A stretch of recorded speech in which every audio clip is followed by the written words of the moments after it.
স্বাগত দীপ্ত সংবাদে। আপনাদের সাথে আছি আমি মোহাম্মদ ইফতেখার। তীব্র তাপপ্রবাহে অতিষ্ঠ সারা দেশের জনজীবন। দেশের ৫৭টি জেলার উপর দিয়ে বয়ে যাওয়া এই তাপপ্রবাহ আগামীকাল পর্যন্ত অব্যাহত থাকবে বলে জানিয়েছে আবহাওয়া অধিদপ্তর। এজন্য আবহাওয়া সতর্ক বার্তা হিট অ্যালার্ট বহাল রাখা হয়েছে। পরিস্থিতি বিবেচনায় বৃহস্পতিবার পর্যন্ত দেশের সকল প্রাথমিক বিদ্যালয় বন্ধ ঘোষণা করা হয়েছে। আর রাজশাহী ও খুলনা বিভাগের সব জেলাসহ মোট ২৭টি জেলায় মাধ্যমিক স্কুল ও কলেজ আজ বন্ধ রেখেছে শিক্ষা মন্ত্রণালয়। এদিকে নওগাঁয় হিটস্ট্রোকে আরও এক কৃষি শ্রমিক মারা গেছেন। তাপপ্রবাহের কারণে মানুষ সহ গবাদি পশুর হাঁসফাঁস অবস্থা। পানীয় স্যালাইন খাওয়ার পাশাপাশি ছায়াযুক্ত স্থানে কাজ করার পরামর্শ দিয়েছেন চিকিৎসকরা।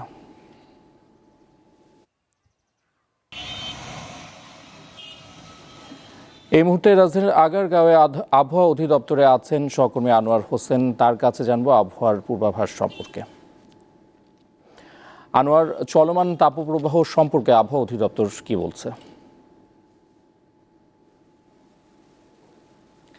ইফতেখার, আপনি যেটি খবরেই বলছিলেন তারই যদি সূত্র ধরে বলি তাহলে বলতে হবে যে হিট অ্যালার্ট যে জারিটা করা হয়েছে আবহাওয়া অধিদপ্তরের পক্ষ থেকে সেটি কিন্তু আগামীকালই শেষ হচ্ছে, অর্থাৎ আগামীকাল সকাল ৯:৩০টায় সেটি শেষ হচ্ছে, এমন একটি তথ্য দেওয়া হয়েছে। আর যেটি বলা হয়েছে, যেটি কয়েকদিন ধরেই বলা হচ্ছিল, সেটি আসলে অব্যাহত আছে আবহাওয়া অধিদপ্তরের পক্ষ থেকে। অর্থাৎ এই যে আগামী ২ তারিখ বৃহস্পতিবার থেকে একটু বলা হচ্ছে যে এই যে এত তীব্র যে তাপপ্রবাহ, সেই তাপপ্রবাহের যে সহনীয় যে অবস্থা, সেই অবস্থাটি একটু আস্তে আস্তে একটি সহনীয় অবস্থায় আসবে, এমনটা কিন্তু আবহাওয়া অধিদপ্তরের পক্ষ থেকে বলা হয়েছে। আর এটি যেটি বলা হয়েছে ৪-৫ তারিখের দিকে একটি বৃষ্টির সম্ভাবনা আবহাওয়া অধিদপ্তর বলছে যে সেই বৃষ্টিটা যদি একটু ভারী বৃষ্টি হয় তাহলে এই যে তাপপ্রবাহ সেটিও কিন্তু আরও একটি সহনীয় অবস্থায় আসবে। আর একটি তথ্য আপনাকে একটু দিতে চাই, যেটি বলা হচ্ছে যে এই যে হিট অ্যালার্ট সেটি যেহেতু আগামীকাল সকাল ৯:৩০টায় শেষ হচ্ছে এবং পরবর্তীতে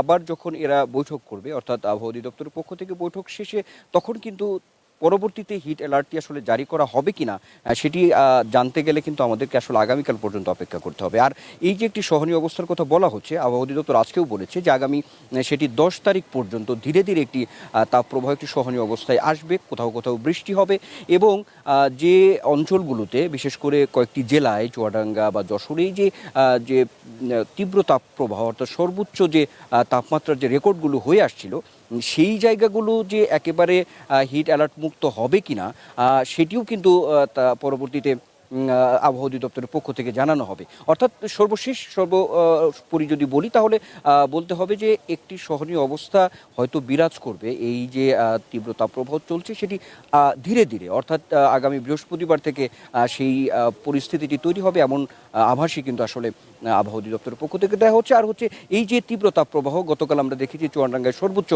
৪৩ ডিগ্রি সেলসিয়াস ছিল রেকর্ড করা হয়েছিল। তাতে করে গতকাল বা আজকে তেমন মানে তাপমাত্রার যে প্রভাব সেটি খুব বেশি তারতম্য হবে না, এমনটাও কিন্তু জানানো হয়েছে। ইফতেখার। দর্শক, সহকর্মী আনোয়ার হোসেন আবহাওয়ার পূর্বাভাস সম্পর্কে জানাচ্ছিলেন। প্রচণ্ড গরমে সবচেয়ে বেশি সমস্যায় আছে শ্রমজীবী মানুষ। তাদের বিষয়ে জানাতে নারায়ণগঞ্জ থেকে এই মুহূর্তে যোগ দিচ্ছেন সহকর্মী গৌতম সাহা। গৌতম, আজ নারায়ণগঞ্জের তাপমাত্রা কত, আর প্রচণ্ড গরমে নিম্ন আয়ের মানুষ কিভাবে দিন কাটাচ্ছেন জানাবেন।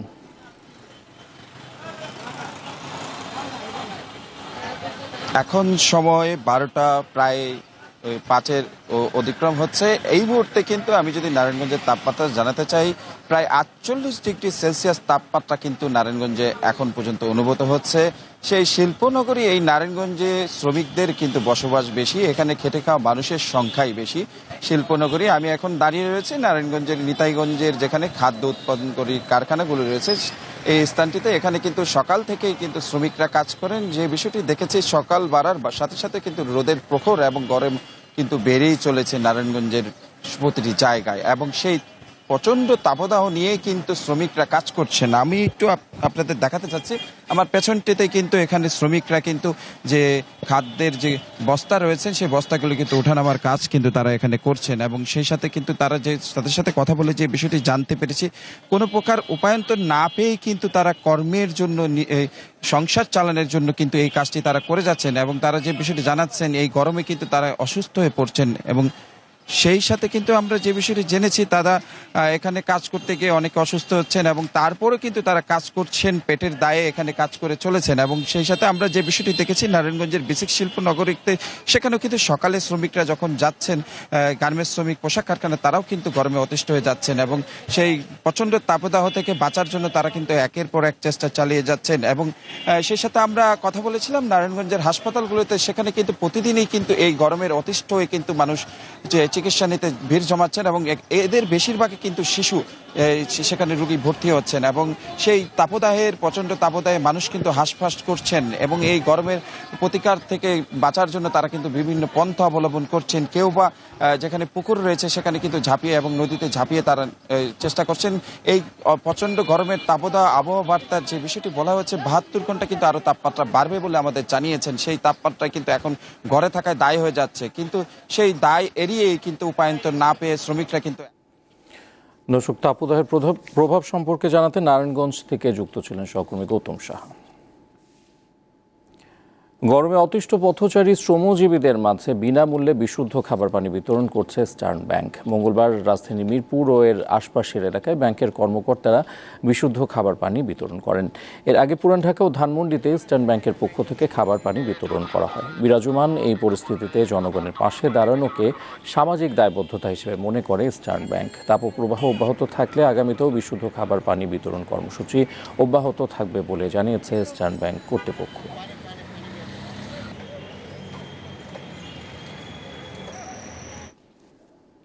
শেরপুরের নালিতাবাড়ি, ঝিনাইগাতি, শ্রীবর্দী ও ময়মনসিংহের হালুয়াঘাটের সীমান্ত ঘেঁষা পাহাড়ি অঞ্চলে বন্য হাতির আক্রমণ বেড়েছে।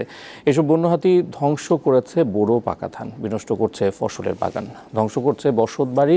দিনরাত 24 ঘন্টা কাটছে হাতি আতঙ্কে। এসব হাতিরা 3-4টি দলে বিভক্ত, প্রতিটি দলে রয়েছে 35 থেকে 40টি হাতি।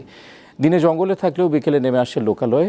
ভারতীয়রা বোম ফাটিয়ে গুলি করে তাড়ায় এসব হাতি। তাই খাদ্যের সন্ধানে বন্য হাতিরা বাংলাদেশ সীমান্তে ঘুরে বেড়ায়।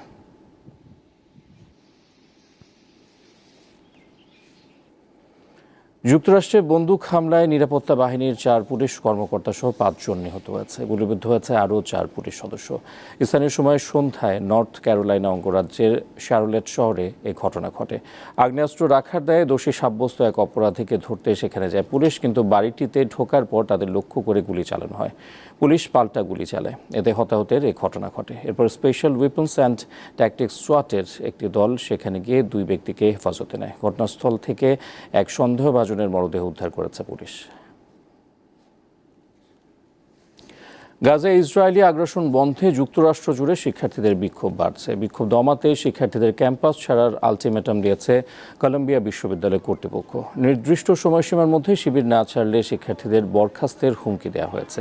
যুক্তরাষ্ট্র জুড়ে বিশ্ববিদ্যালয়গুলোতে ইসরায়েল সংশ্লিষ্ট বিভিন্ন কোম্পানি এবং ব্যক্তিকে বর্জন করার ডাক দিয়েছে বিক্ষোভকারীরা। যুক্তরাষ্ট্রের বিভিন্ন বিশ্ববিদ্যালয়ের ক্যাম্পাসে কয়েক সপ্তাহ ধরে ফিলিস্তিনপন্থীদের টানা বিক্ষোভ চলছে। আটক করা হয়েছে কয়েকশো বিক্ষোভকারীকে। এই বিক্ষোভ ছড়িয়ে পড়েছে অস্ট্রেলিয়াতেও।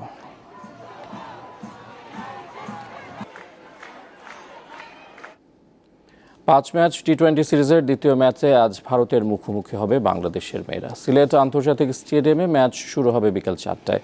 প্রথম ম্যাচে ক্যাচ মিসের মহড়ায় মেতেছিল লাল সবুজের প্রতিনিধিরা। তারপরও 145 রানে বেঁধে ফেলেছিল সফরকারীদের, কিন্তু ব্যাটিং বিপর্যয়ে 44 রানের পরাজয় বরণ করে বাঘিনীরা। দ্বিতীয় ম্যাচে সমতায় ফেরাই লক্ষ্য টাইগ্রেসদের। অন্যদিকে দ্বিতীয় ম্যাচে জয়ের ধারা ধরে রাখতে চায় ভারতের কন্যারা।